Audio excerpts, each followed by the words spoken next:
20 confirmed incidents and operations. The dozens of feds, FBI agents, and state operatives who infiltrated the Trump crowds on January 6th at the U.S. Capitol and led the protests. So 20 are confirmed. Dozens, if not hundreds, of government operatives infiltrated the protests at the U.S. Capitol on January 6, 2021. Below is an ever-expanding list of government operatives. The Gateway Pundit and others identified working inside the massive Trump crowd at the U.S. Capitol on January 6, 2021. The Gateway Pundit continues to add to this list as we learn more about the planned and choreographed Fedsurrection. Incident 1. The FBI infiltrated the Proud Boys, and their informant exonerated the Proud Boys of any conspiracy. In July 2022, the Gateway Pundit contributor Kara Castronuova released whistleblower documents, text messages, and audio transcripts of FBI informant James Knowles' communications with the FBI with his FBI handlers on January 6. The evidence exonerates Trump supporters and the Proud Boys of any conspiracy or planning to storm the U.S. Capitol, to enter the U.S. Capitol, or to overthrow official proceedings. The evidence reported by Kara at the Gateway Pundit was explosive. It did not happen, as we all know. Now we have proof. They all lied, and we have proof. Highly sensitive DOJ January 6 documents leaked to the Gateway Pundit. FBI confidential human source infiltrated Proud Boys, ran FBI operations on January 6, reported they were innocent. See text and documents in full. The informant told his handlers at the FBI that the Kansas City Proud Boy group he was infiltrating and accompanied to the Capitol on J6 were not involved in, nor did they inspire the breaking of the barriers at the Capitol building. CHS described the scene as the crowd doing it as a herd mentality and that it was not organized. The crowd was shouting, "Stop the vote," as they made their way to the Capitol building. There were no overt threats of violence made at that time. Not only that, but the informant also testifies to the FBI that Proud Boys planned to come to Washington, D.C. to risk their own safety to protect average Trump supporters from Antifa attacks, so MAGA folk could enjoy the day and get back to their hotel safely. Meanwhile, the drinking fraternity, along with the ex-military law enforcement group, the Oath Keepers, have become the fall guys, along with President Trump, for the entire phony insurrection. Every single Kansas City Proud Boy and other individuals that the rat reported to his handlers in the document dump are indicted and facing decades in prison, even though the FBI informant that was with them that day reported their innocence. One of the men, William Cressman, has been detained at D.C. Gitmo in pretrial detention for over a year and a half to date. A total of 6 people, including a woman who was pregnant at the time, are being charged with conspiracy, obstruction of an official proceeding, and aiding and abetting. This carries a maximum 20-year penalty. Obstruction of law enforcement during civil disorder and aiding and abetting threatening a federal officer, entering and remaining in a restricted building or grounds, and carrying a deadly or dangerous weapon. Let's look at who the woman is. Heartless Biden regime to rip newborn baby from single mom and J6 protester Felicia Conad. Feds insist she's a Proud Boy. Please donate. Felicia Conad faces more than 30 years of prison time if found guilty for the crime of marching at the Stop the Steal protest on January 6. She's been indicted for the ridiculous charge of conspiracy for walking next to a group of Proud Boys. The fake news media has pointed her as a Proud Boy. She's not the Proud Boys. The Proud Boys are an all-male fraternity and drinking club. Felicia's newborn son will be taken away by the government if she's convicted and sent to prison. This is her incredible story. Wow. So when was this argument? She was involved in a horrific vehicle accident where she tragically went through the windshield. In those early mornings hours of February 14th, she received hours of life-threatening surgery. So Felicia opened the front door to find approximately 20 officers with shields and automatic rifles pointed directly at her. 20 officers with shields! They immediately ordered her to put her hands up and walk towards them. They asked if she had any weapons on her, pointing to the nightclothes she's been sleeping in. Felicia responded, "Does it look like I have any weapons on me? What in the world is this all about?" While Felicia walked towards them, they continued to yell for her to put her hands on her head. Guys, this is just horrible. Let's go back to the list. It looks like we can be on this for hours, so let's just go through each one.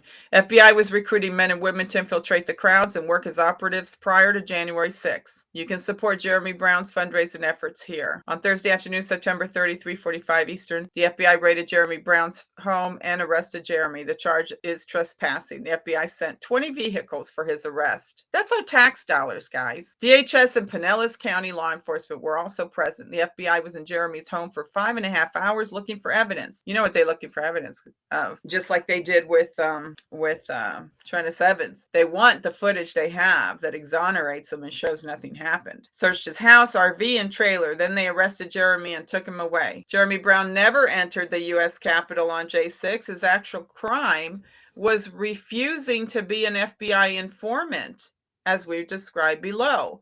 Not only did Jeremy refuse to work as an FBI informant on J6, he went public with photos and audio of the conversations he had with agents. No wonder they were trying to find all that evidence. As we reported months ago, Jeremy Brown refused to be an informant for the dirty FBI. They wanted him to be one of their operatives at the January 6th Trump rally. FBI called Jeremy's cell phone and asked for a meeting. After trying to contact him at his house, Jeremy then met with the FBI agents at a restaurant in Ybor City in December. He told Brandon Gray that 38 seconds into the interview, the FBI attempted to recruit him to spy on the Oath Keepers. Oh, this is horrible. You guys remember that? They wiretapped this guy's son, and he wasn't even at the Capitol. FBI wiretapped friends and family members, including children, to spy on January 6 protesters. Do you know this person? Luke Robinson, also known as Ginger Gunn, the armed J6 protester with earpiece, dropped from FBI most wanted list. And why is that? Luke Robinson, also known as Ginger Gunn, was only protester filmed with a gun on J6. The FBI later removed him from the most wanted list. Was also accused of wearing an earpiece. Micajah Jackson is a U.S. Marine War veteran who's currently serving time in an Arizona halfway house after he was arrested and convicted of working inside the Capitol on J6 2021. Micajah Jackson pleaded guilty to one charge in November: parading, demonstrating, or picketing in the Capitol building.